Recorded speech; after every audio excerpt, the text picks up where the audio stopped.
In this video, I want to talk about the subject of stream entry, or sotapanna, as it's called in Pali. What is stream entry?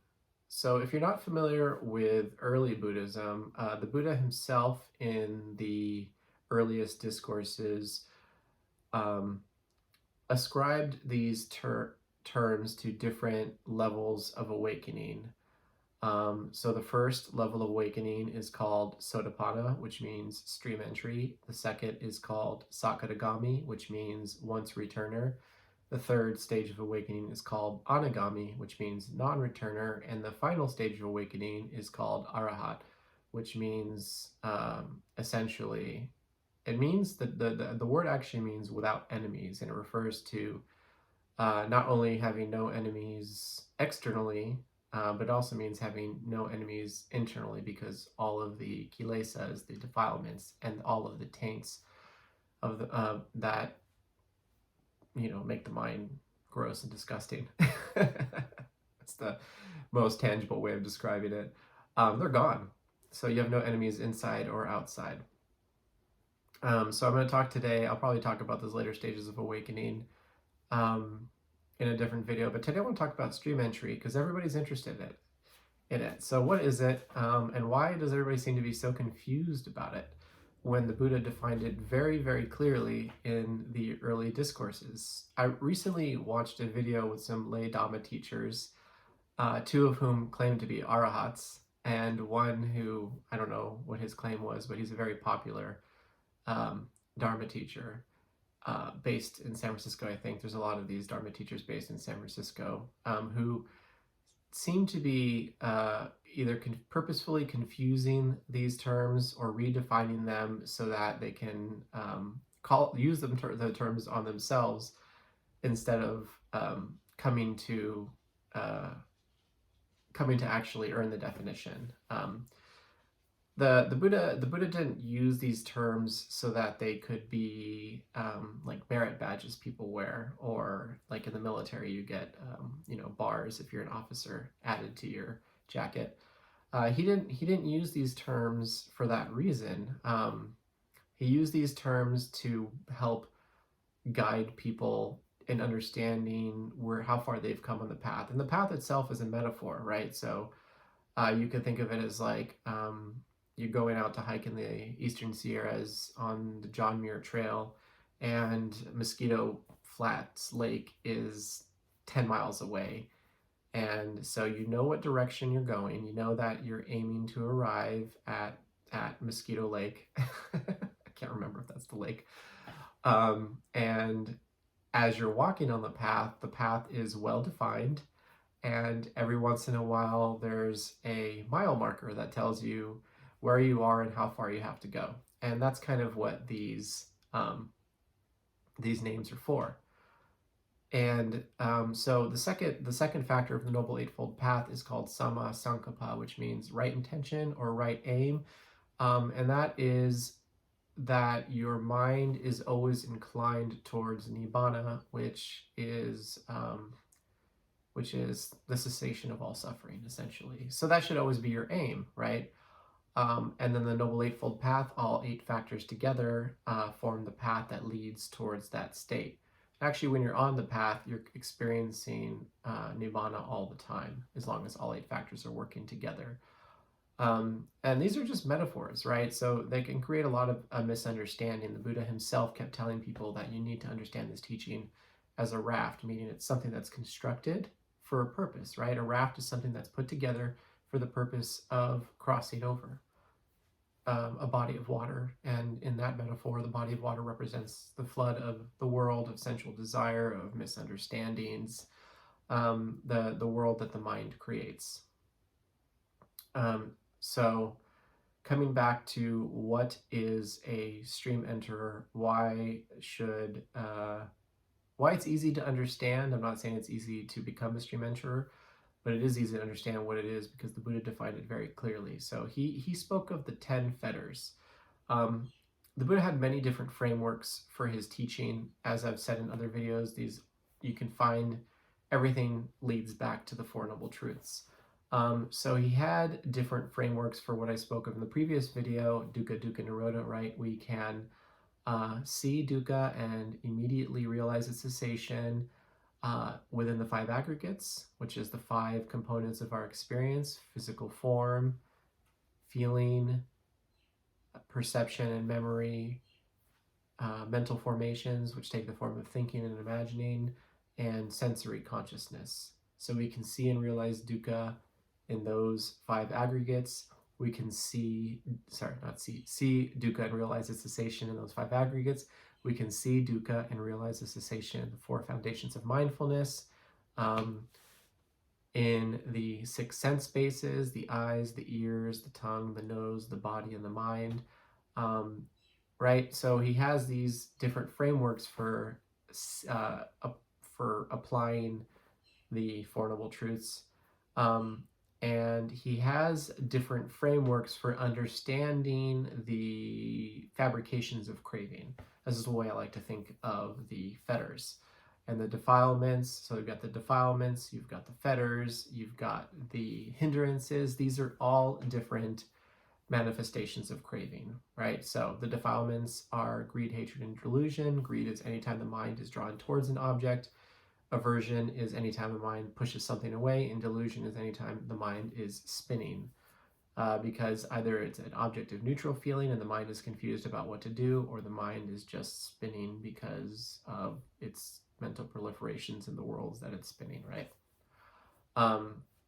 Those are the defilements. And the hindrances are forms of craving that hinder or obstruct the mind entering into meditation. So there's five of those, right? There's sensuality, sensual desire, right? So if you seek pleasure in the senses, it's very difficult for the mind to want to enter stillness.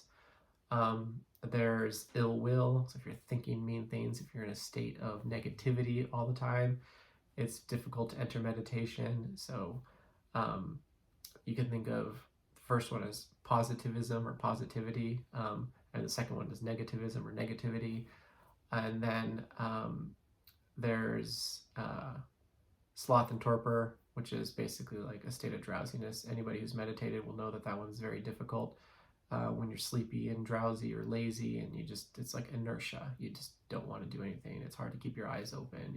It's a state of delusion, right? It's a very spacey, mindless state. That's sloth and torpor. Then there is my favorite, vicikiccha, which is skeptical doubt. It's actually a mind that's constantly oscillating.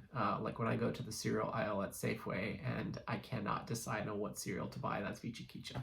Just which one should I get, just oscillating back and forth. And then which one did I skip of the five hindrances? Now, restlessness, right? The mind that can't stay in one place, that's the monkey mind. Every time the mind arrives onto something, it wants to go to the next thing and the next thing and the next thing and the next thing.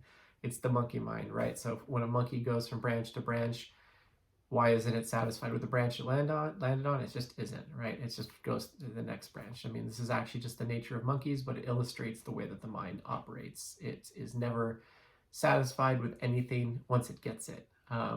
Capitalism and advertising run on this habit.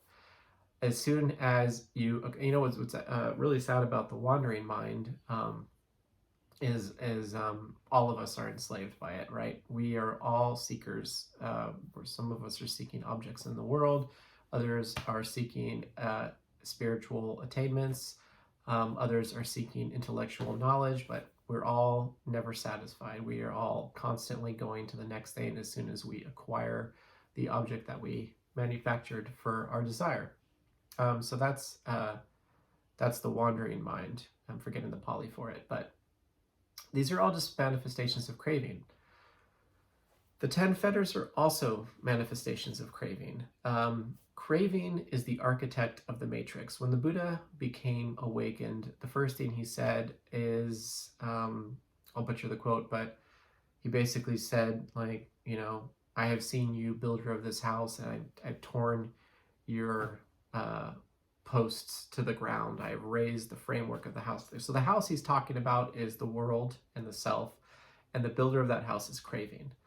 craving is the architect of the Matrix. When Neo goes and meets the architect of the Matrix in the second or third movie, the person who, the program who built the Matrix, in our Matrix, that architect is craving. Craving is the builder of this house. We mistake, well, I'll get to this later about the obsession with non-self, and how the self is really just the shadow of craving, and we mistake it for the real thing, and we think that when we dispel the self that we're done, but craving is what's actually there, and the self is just the tension that you feel in the body from craving, and it's that feeling that you think of as you, but it's really just craving. So craving is really, this is another thing, that reason why I created this channel is because I see all these people talking about Buddhism and that craving is almost never mentioned. And it must be because in the West, our whole culture is built on craving, and why would we want to confront the thing that we love the most? The word craving comes from the Pali, tanha, which actually means thirst. And it's significant that this word means thirst, because thirst is a biological driver, right? So if you've ever heard of drive reduction theory, people learn about it in Intro to Psychology in high school or college. Drive reduction theory basically is the fact that the psychological theory that the mind creates uncomfortable feelings in order to drive us to acquire the things that it needs, right? So thirst is a drive. When you're thirsty, like I am now, your body creates a just uncomfortable feeling that we call thirst, and then the mind fabricates a story to make us get water. When the body wants food, it creates a drive we call hunger, which is an uncomfortable feeling that we then seek food to alleviate. When the reproductive instinct wants to replicate its genes, it creates a drive we call the sex drive, which is an uncomfortable feeling we seek to relieve through sex. When the survival instinct wants to preserve this organism, it creates feelings of fear and insecurity. It creates, which are drives towards shelter and community, right? And shared storylines to make us feel safe. So the Buddha saw that we have these drives that actually are moving us around. In the absence of wisdom, we need drives, right? In the absence of knowledge, drives are what keep us alive. When we have knowledge, we actually don't need the drives anymore. It's a new stage of evolution to no longer need these biological drivers anymore. So when we've gained enough wisdom and knowledge, it's no longer necessary to have these drivers that are fabricating fictions in our mind and building our entire reality that is completely a fiction. I'm getting ahead of myself probably, but what I'm getting at is a stream enterer is, got ahead of myself there. The fetters are fabricated by craving, and there are 10 fetters in early Buddhism. So the first 3 fetters, the definition of a stream enterer is someone who has broken the first 3 fetters, first of all. And the stream that you enter is the stream of Dhamma. It's exactly the Noble Eightfold Path. That's what the stream enters. So there should be no difficulty in being able to define what stream entry is, right? So what are the lower 3 fetters? The first one is called Sakkaya Ditthi, which means it's usually translated as personality view or identification with the body. The second one is Sila Pata Paramasa, which is attachment to rules, rites, and rituals, or rules, you could think of it as attachments to conventions. And the last one is doubt, but it's not the same doubt as the one I spoke of, and it's not the Vicikiccha doubt from the hindrances. It's doubt about what is the path and what is the goal, right? It's doubt about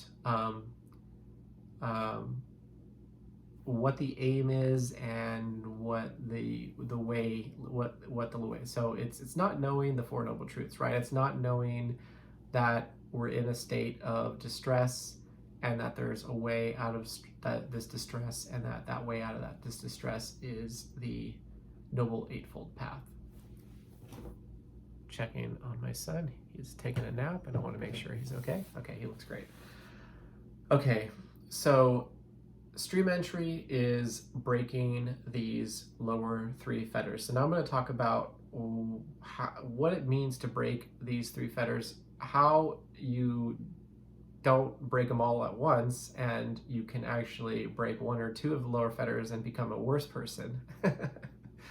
And when you hear people talk about awakened people harming others, it's because these people are not liberated fully. They've broken a couple of the lower fetters that are just there, that are there for a reason, but they haven't broken all of them.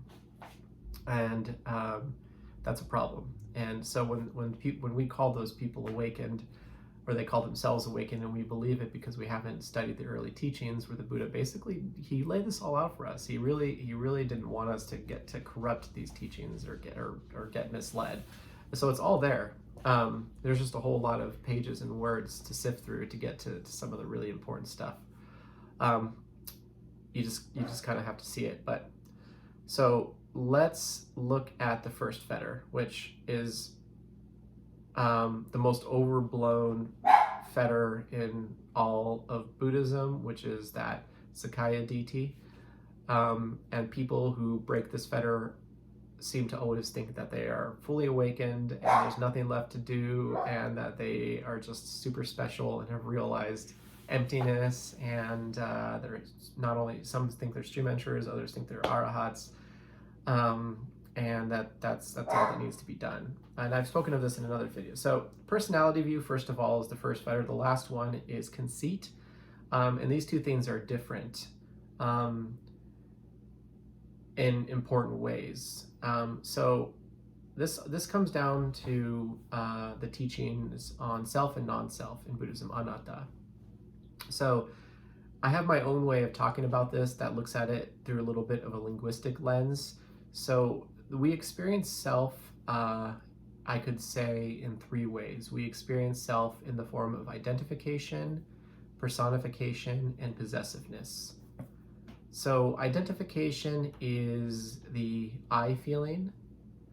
Personification is the me, he, she, they feeling. And the possessiveness is the mine feeling. And some people out there are probably thinking that I shouldn't put me in personification, it should go with identification, which is appropriate, but there's a reason why I put it into the personification category, because what I'm trying to really make a distinction here is between everything that falls under the category of subject, everything that falls under the category of object, and then possessiveness is that sense of mind, right? So when you break the first fetter, you do not break the feeling of I. The I feeling is deep. That's what the Buddha calls conceit, and the quality of conceit is comparison. So the way you can tell that the last fetter hasn't been broken, and you've probably never met a person who's broken that last fetter, because they would probably just be blissed out on a couch somewhere and have no reason to talk to anybody. Or not. Because when you break that final fetter and the separation dissolves between this organism and everything else, and everything is just nature, the feeling of continuous bliss that goes with that is just so all-consuming. But you can still function. But anyway, I'm getting way ahead of myself here. So what is it to break the first fetter, and why can it be dangerous if that's the only fetter you break, and why can people become extremely deluded? Well, because the next two fetters after those lower three is attraction and aversion, is the craving. It's still there, right? So if you no longer have the view that I am this body, I am these thoughts, I am these feelings, I am these sensations, that third person understanding, that experiential understanding that I am not this third person physical natural processes. My dog is freaking out there. There's a whole lot of relief. First of all, this is another quality of stream entry, but we'll get there in a bit. So I'm going to use my analogy again if you haven't seen my other videos, but I'm trying to figure out if I should bring my dog in or not. Anyway, I'm going to bring him in. Spirit! Come here. Come on. Come on inside.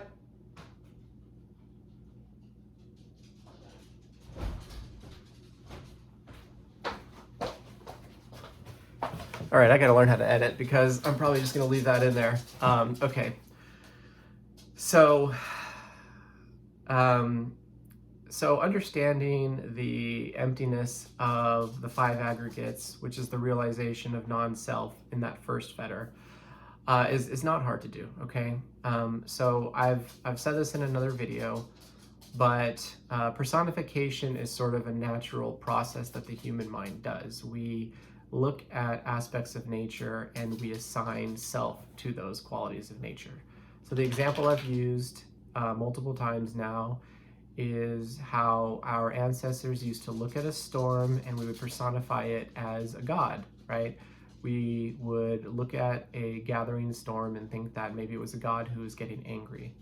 And then as we moved into a modern understanding, a modern scientific understanding, and came to learn that a storm arises due to the collection of various causes and conditions, atmospheric pressure and things like that, the perception of a god, a self in a storm, that personification dissolved, right? As children, we personify our pets, not our pets, we still do that as adults. We personified our teddy bears and things like that, our objects. My son is 2 and he's definitely doing that right now. And so we assigned a self to those things. As we get older, we no longer personify those things because we understand